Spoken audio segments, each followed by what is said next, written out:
السلام عليكم ورحمة الله وبركاته. الحمد لله رب العالمين، له النعمة وله الفضل وله الثناء الحسن. صلوات الله البر الرحيم والملائكة المقربين على سيدنا محمد الأمين وعلى آله وصحبه الطيبين الطاهرين. رب اشرح لي صدري ويسر لي أمري وثبتني على الإيمان. اللهم لا سهل إلا ما جعلته سهلا، وأنت يا حي يا قيوم تجعل الحزن إذا شئت سهلا.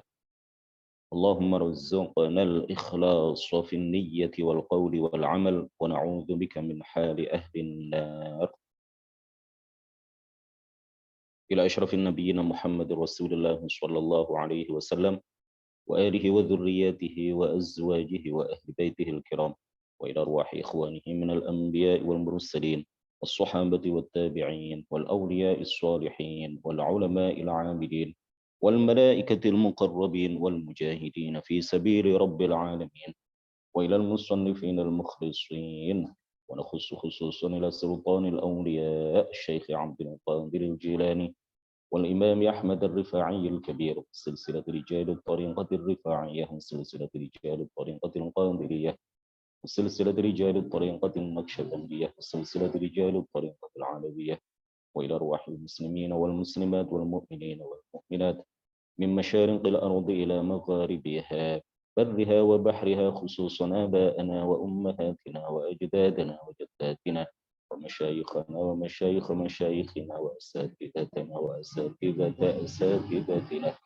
خصوصا إلى شيخ مشايخنا الشيخ عبد الله الهروي، الشيخ نزار حلبي، والشيخ محمد هاشم أشعري، الشيخ عبد الوهاب حسب الله، الشيخ بالسوري شنسوري، والشيخ عبد العزيز مشهوري، والشيخ عبد المهيمن نور، وسائر مشايخنا وأساتذتنا، وإلى من فتح ونشر الإسلام في هذه القرية، وإلى أولادنا وتلاميذنا وتلميذاتنا بنية أن يجعلهم الله صالحين والصالحات، وإلى مؤلف هذا الكتاب وبنية التوفيق والتيسير، وبنية قضاء جميع الحاجات والديون، وبنية الشفاء والنصر على الأعداء وقبول الدعاء ونيل كل سل، ورؤية الرسول وشفاعة الرسول ومرافقة الرسول في الآخرة، ولرضاء الله. الفاتحة. أعوذ بالله من الشيطان الرجيم. بسم الله الرحمن الرحيم. الحمد لله رب العالمين الرحمن الرحيم مالك يوم الدين، إياك نعبد وإياك نستعين، اهدنا الصراط المستقيم صراط الذين أنعمت عليهم غير المغضوب عليهم ولا الضالين. آمين.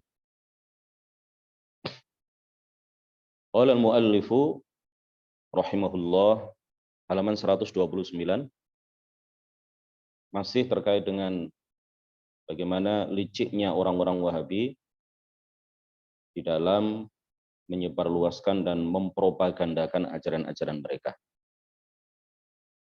Kelicikan mereka nomor 7 adalah mencatut nama Imam Mazhab 4.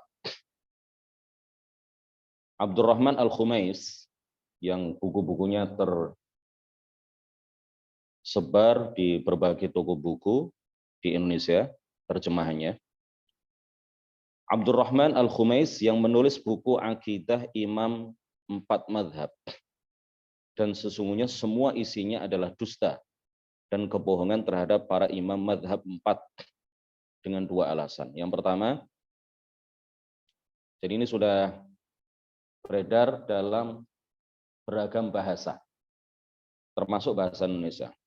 Dan biasanya teman-teman kita yang umroh, yang haji, yang ziarah ke 2 tanah suci, Makkah dan Madinah, Makkah dan Madinah, ke Masjid Nabawi dan Al-Masjidil Haram, biasanya mereka diberi secara gratis beberapa buku, diantaranya adalah buku dengan judul dalam bahasa Indonesia Akidah Imam 4 Mazhab, karangan Abdurrahman Al-Khumais.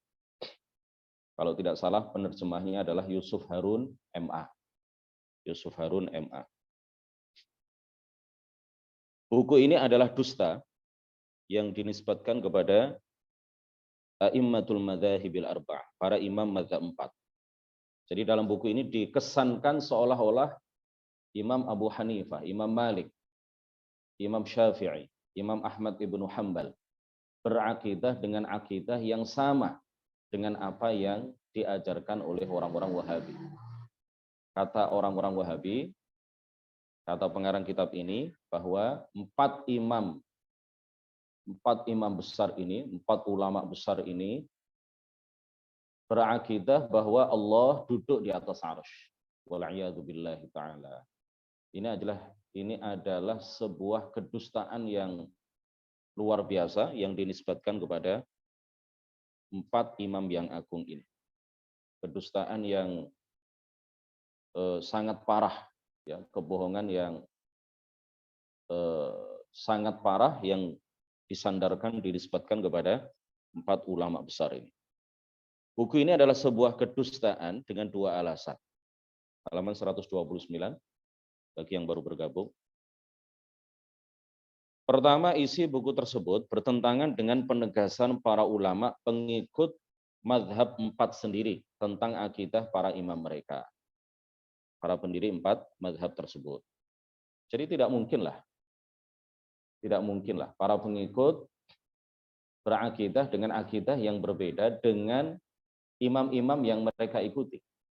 Kita bisa membaca kitab-kitab yang beredar di pasaran, baik itu dalam mazhab Hanafi atau dalam mazhab Maliki, dalam mazhab Syafi'i ataupun dalam mazhab Hambali. Para ulama pengikut 4 mazhab ini di karya-karya mereka, di kitab-kitab mereka, sebagian manuskrip dan sebagian besar sudah dicetak, menjelaskan akidah bahwa Allah ada tanpa tempat. Menjelaskan akidah bahwa Allah tidak duduk di atas arsy. Allah ada, tetapi salah satu sifatnya adalah qiyamuhu binafsihi. Tidak membutuhkan kepada segala sesuatu, termasuk kepada tempat, tidak butuh kepada tempat, tidak butuh kepada arah, tidak butuh kepada langit. Ia ada, tetapi keberadaannya tidak di atas, tidak di bawah, kanan, kiri, ataupun depan dan belakang. Jadi tidak mungkin orang-orang yang mengikuti 4 mazhab ini, mereka bukan orang awam, mereka adalah para ulama yang sanad keilmuan mereka jelas bersambung kepada a'immatul madzahibil arba'ah. Kalau para ulama mazhab Syafi'i, berarti sanad mereka, sanad keilmuan mereka, mata rantai keilmuan mereka pasti bersambung kepada Imam Syafi'i. Tidak mungkin Imam Syafi'i berakidah bahwa Allah duduk di atas arsy misalkan, sedangkan para muridnya, para murid dari murid-muridnya, dan begitu seterusnya sampai masa sekarang, kemudian mengajarkan akidah bahwa Allah ada tanpa tempat.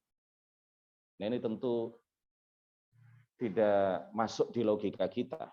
Makanya kita bisa memastikan bahwa buku yang berjudul Akidah Imam 4 Mazhab ini jelas adalah kedustaan belaka yang dinisbatkan kepada 4 imam yang agung itu. Yang kedua, sanad-sanad riwayat yang disebutkan dari 4 imam tersebut adalah sanad-sanad yang lemah sekali. Dalam sanad kepada Abu Hanifah terdapat Abu Muti' al-Balkhi, seorang pembuat riwayat-riwayat palsu, sebagaimana ditegaskan oleh para ahli hadis. Dalam beberapa riwayat lain terdapat di dalam sanadnya Abu Muhammad ibnu Hayyan, dhaif, Nuaim ibnu Hammad, Mujassim, seorang tokoh yang meyakini bahwa Allah adalah jisim dan sering membuat-buat hadis palsu sebagaimana komentar Ibnu Adi. Nuh ibnu Abi Maryam Abu Ismah, anak tiri Muqatil ibnu Sulaiman.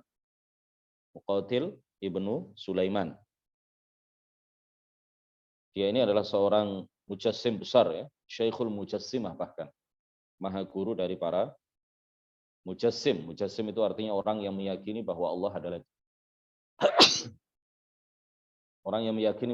adalah jisim, benda yang tersusun dari bagian-bagian. Kemudian dalam sanad kepada Imam Malik terdapat Suraij ibnu Nu'man, dhaif, Abdullah bin Nafi' as-Sa'id, dhaif, dan meriwayatkan hal-hal yang aneh dari Imam Malik. Kemudian dalam sanad kepada Imam Syafi'i terdapat Al-Ishari Abu Thalib Muhammad ibnu Ali. Ini mughaffal. Mughaffal itu artinya seseorang yang tidak semestinya kita perhatikan. Artinya apa yang dia riwayatkan, apa yang dia katakan, kita abaikan. Ya, mughaffal. Abul Izz Ibnu Kadish Ahmad Ibnu Ubaidillah, murid Al-Ishari, mengaku membuat hadis palsu. Juga ada Abul Hasan Al-Hakkari. Ini juga tukang memalsu hadis. Strategi licik mereka yang ke-8 di dalam mempropagandakan ajaran mereka adalah mencatut nama para ulama tarekat. Thariqah, ulama-ulama tasawuf. Orang-orang Wahabi dengan gencar mempropagandakan bahwa Syekh Abdul Qadir Al-Jilani berakidah tasbih seperti mereka berakidah tasbih seperti mereka. Tasbih itu artinya berakidah bahwa Allah sama dengan makhluk, dan ini tentu adalah kedustaan yang dinisbatkan kepada Syekh Abdul Qadir Al-Jilani. Kata mereka berdasarkan kitab Al-Ghunyah yang dinisbatkan kepadanya. Padahal banyak sisipan-sisipan palsu dalam kitab tersebut, seperti perkataan bahwa Allah di langit, bahwa huruf abjad adalah azali, dan lainnya. Ini sudah kita bahas dalam beberapa pertemuan yang lalu. Syekh Ibnu Hajar Al-Haytami menjelaskan tentang akidah Imam Ahmad bin Hanbal, dan beliau juga menjelaskan mengenai adanya sisipan-sisipan palsu dalam kitab Al-Ghunyah sebagai berikut. Ini panjang ya.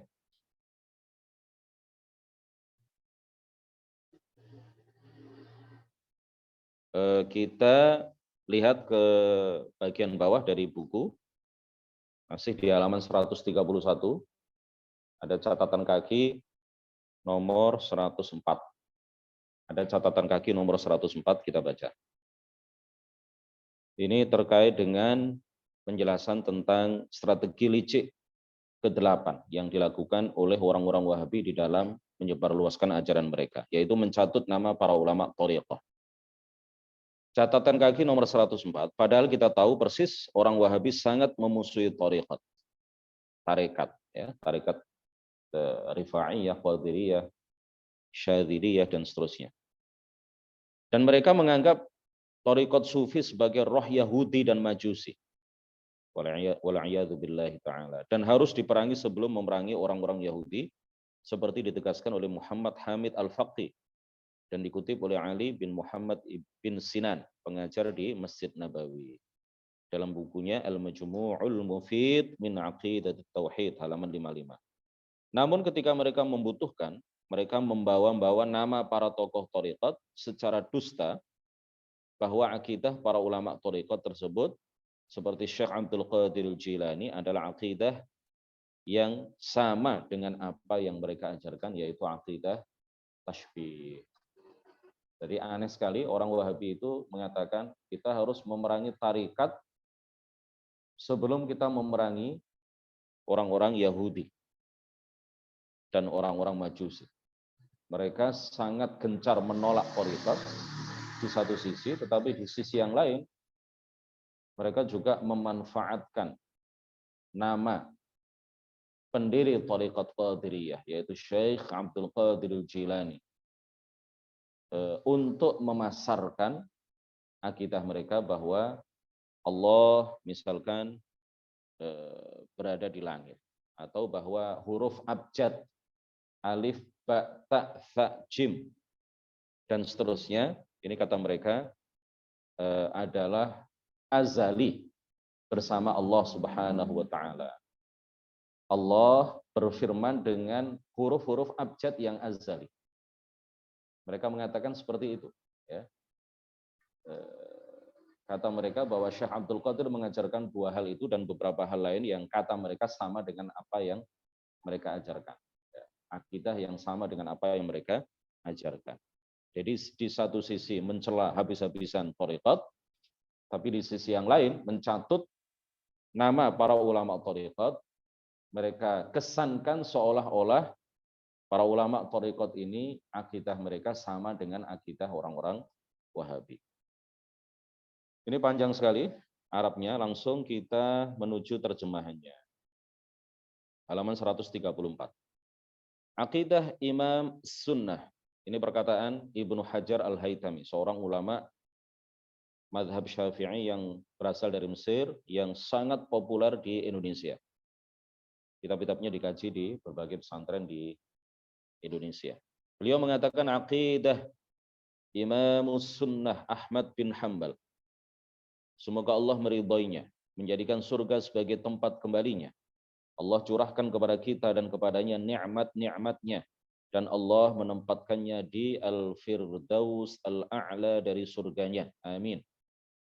Sesuai dengan akidah Imam Ahmad bin Hanbal, itu tadi dipotong dengan doa panjang.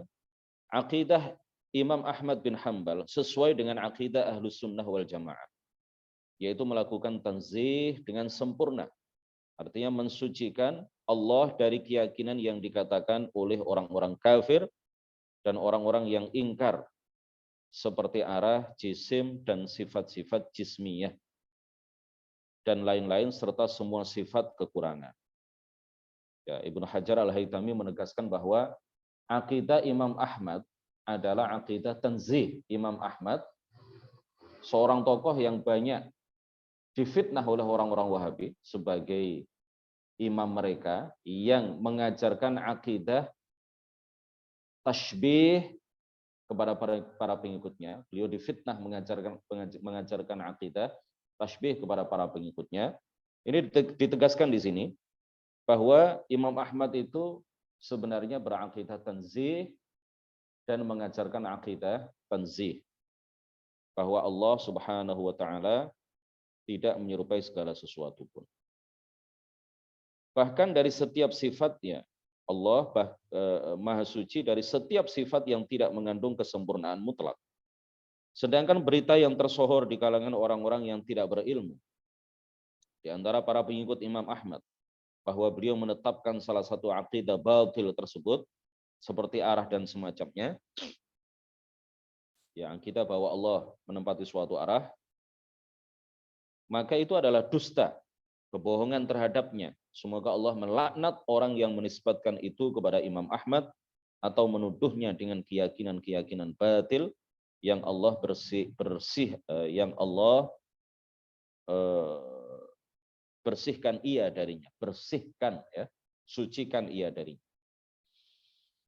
Al-Hafidh Al-Hujjah Al-Qudwah Al-Imam Abul Faraj Ibnul Jauzi, salah seorang ulama madhab Hambali yang bersih dari keyakinan keji tersebut, telah menjelaskan bahwa semua yang dinisbatkan kepada Ahmad di antara keyakinan-keyakinan batil tersebut adalah dusta dan kebohongan terhadapnya.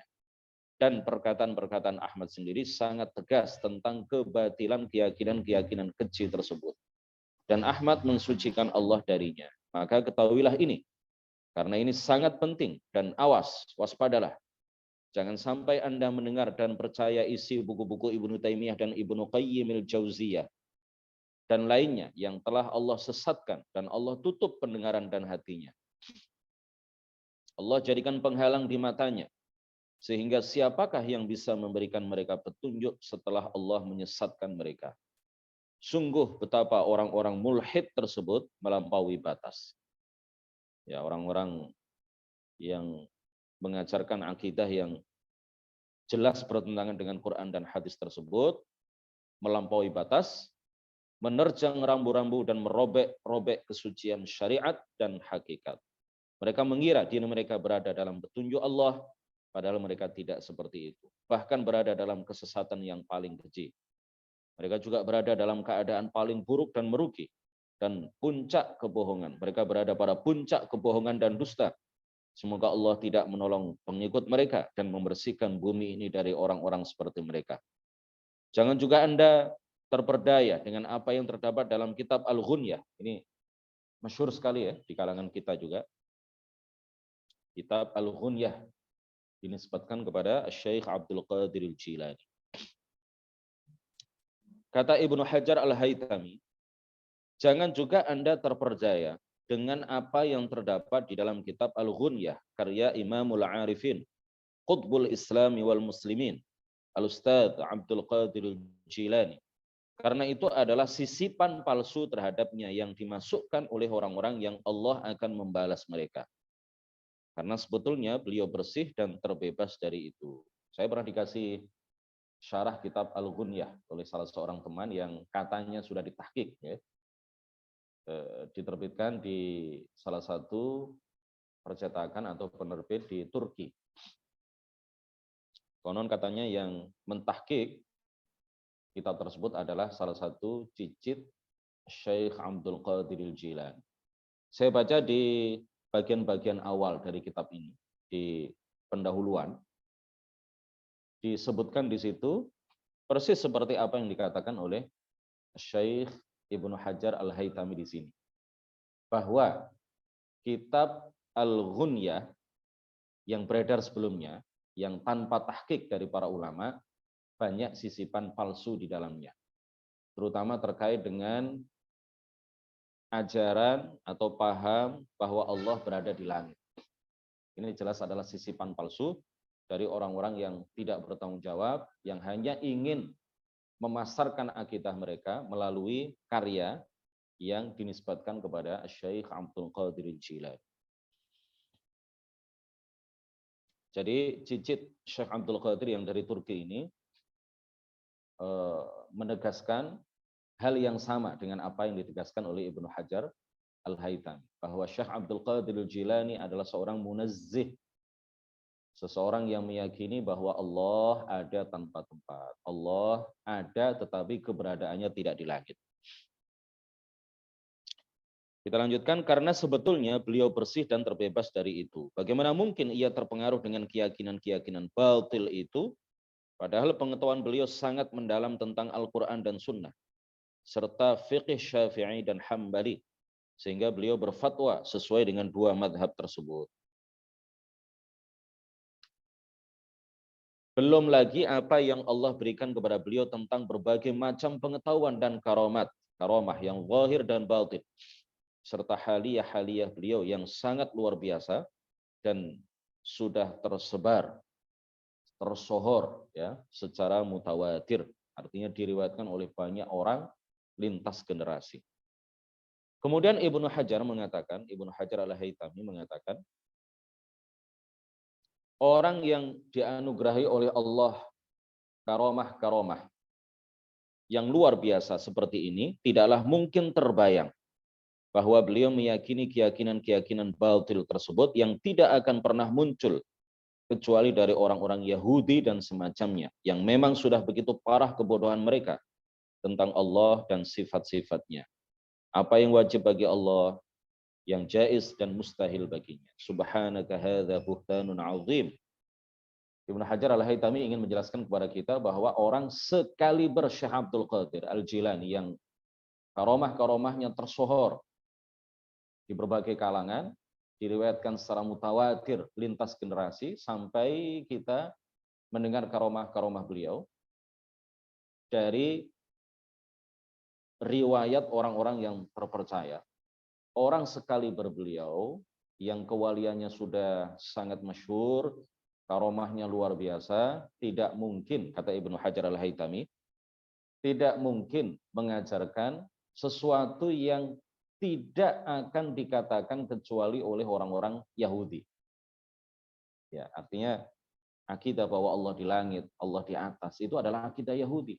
Tidak mungkin orang sekaliber Syekh Abdul Qadir Al-Jilani yang pakar dalam dua madhab, pakar dalam fiqh madhab Syafi'i dan fiqh madhab Hambali. Beliau juga pakar dalam berbagai bidang keilmuan. Di samping itu beliau juga adalah seorang wali yang tersohor karomah-karomahnya. Orang sekali berbeliau tidak mungkin mengucapkan sesuatu yang hanya diucapkan oleh orang-orang Yahudi. Ini jelas kalau ada kitab, kemudian di situ tertulis karangan Syekh Abdul Qadir Al-Jilani, berjudul Al-Ghunyah. Di dalamnya ada keterangan bahwa beliau mengajarkan bahwa Allah di langit. Kemudian mengajarkan bahwa Allah berfirman dengan huruf-huruf yang azali, sebagaimana zat Allah juga azali. Ini jelas adalah kitab yang sudah disisipkan di dalamnya sisipan-sisipan palsu oleh orang-orang yang tidak bertanggung jawab, oleh orang-orang yang ingin memasarkan akidah mereka dengan memanfaatkan dan mencatut nama besar Syekh Abdul Qadir Al-Jilani. Dan yang dipastikan oleh setiap orang yang berakal bahwa Syekh Abdul Qadir tidaklah mungkin lalai dan tidak mengetahui apa yang disebutkan dalam Risalah Al-Qushairi, Risalah Al-Qushairi atau Ar-Risalatul Qushairiyah, sebuah kitab tasawuf yang sangat masyhur. Saya ulang, dan yang dipastikan oleh setiap orang yang berakal bahwa Syekh Abdul Qadir tidaklah mungkin lalai dan tidak mengetahui apa yang disebutkan dalam Risalatul Qushairi yang telah tersebar kemana-mana dan begitu populer di tengah-tengah umat Islam, apalagi para ahli tahqiq dan irfan. Jika memang beliau mengetahui itu, bagaimana mungkin terlintas bahwa beliau meyakini keyakinan-keyakinan buruk dan sesat tersebut. Padahal dalam kitab Ar-Risalah telah disebutkan dari sebagian tokoh sufi yang selamat dari setiap keyakinan yang terlarang dan tercela, bahwa ia mengatakan, dulu di hatiku ada sedikit terpengaruh dengan keyakinan arah bagi Allah. Ya, artinya di hatiku, kata beliau, dulu pernah terselip keyakinan bahwa Allah berada di suatu arah. Setelah itu hilang dan lenyap dariku. Maka aku menulis kepada para sahabatku bahwa aku baru saja masuk Islam sekarang. Ini kutipan dari siapa? Ibnu Hajar Al-Haytami. Artinya beliau menyetujui ini. Ibnu Hajar Al-Haytami, ulama mazhab Syafi'i yang berasal dari Mesir, yang kitab-kitabnya diajarkan di berbagai pesantren di Indonesia, mengutip ini dan setuju atas hal ini. Ya, artinya orang yang meyakini bahwa Allah itu berada di suatu arah, maka dia kafir.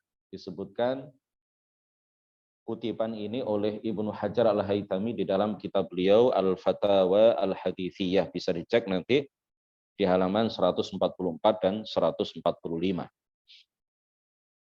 Ya, beliau mengutip apa yang diceritakan oleh seorang sufi, bahwa awalnya seorang sufi ini, yang pada akhirnya akan menjadi seorang sufi, awalnya dia meyakini keyakinan bahwa Allah berada di suatu arah. Lalu dia meninggalkan keyakinan itu dan dia mengatakan kepada para sahabatnya, aku baru saja masuk ke dalam agama Islam. Ya, artinya beliau, sufi ini, menegaskan bahwa orang yang meyakini Allah berada di suatu arah, arah atas misalkan, atau di langit, berada di suatu tempat, maka dia kafir, keluar dari agama Islam, dan wajib baginya kembali ke dalam agama Islam dengan mengucapkan 2 kalimat syahadat. Dan kutipan ini, cerita ini, dikutip oleh Ibnu Hajar Al-Haytami dan beliau menyetujuinya.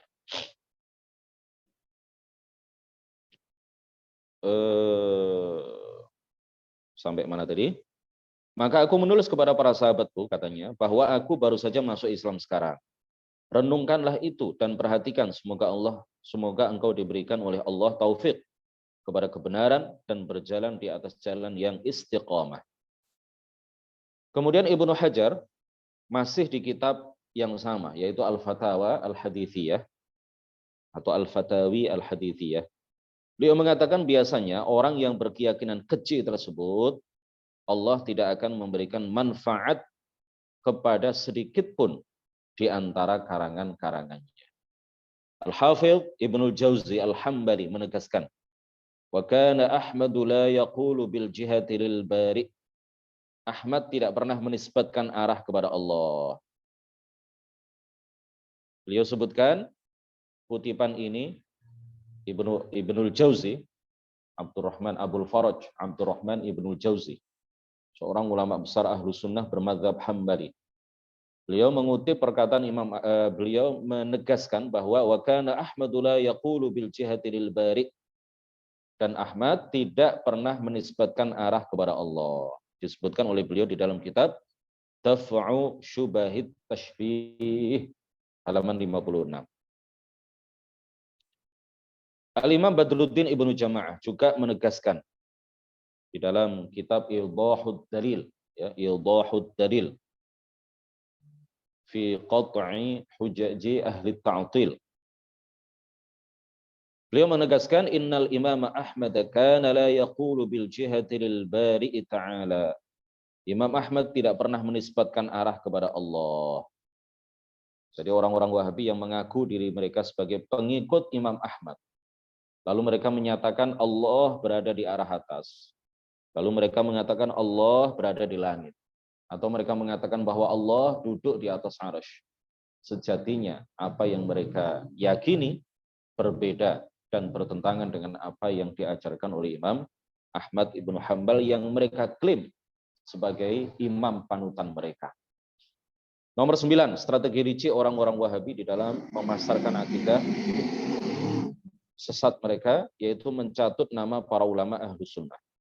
Mereka mencatut nama-nama Al-Ash'ari, Al-Baqillani, Al-Baihaqi, Al-Ghazali, Ibnu Jauzi, Al-Zarkashi, Ibnu Hajar Al-Asqalani, As-Sakhawi, As-Suyuti, Ibnu Hajar Al-Haytami, Syekh Muhammad Bakhit Al-Muti'i, dan lainnya. Mereka membawa nama Asy-Syatibi dalam masalah bid'ah, padahal akidah Asy-Syatibi adalah Asy'ariyah. Ya, mereka hanya bisa mencatut nama para ulama Ahlus Sunnah karena apa yang mereka bawa tidak sama, ya, bertentangan, berbeda dengan apa yang diajarkan oleh para ulama Ahli Sunnah. Dari yang bisa mereka lakukan hanyalah mencatut nama ulama A, ulama B, mereka klaim, ya, mereka aku-aku bahwa ulama-ulama itu mengajarkan hal yang sama dengan apa yang mereka ajarkan. Ini adalah sebuah kedustaan belaka yang mereka nisbatkan kepada para ulama kita, ya, para ulama Asy'ariyah. Alhamdulillah kita telah menuntaskan kajian kitab ini. Insya Allah nanti hari Senin, ya, masih tetap hari Senin sampai hari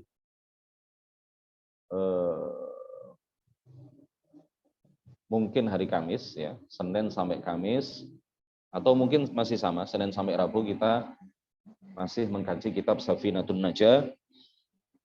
Tidak bisa setiap hari, beberapa pertemuan terakhir ini karena ada beberapa kendala, ada kendala Zoom, kemudian ada beberapa kegiatan juga di luar kota.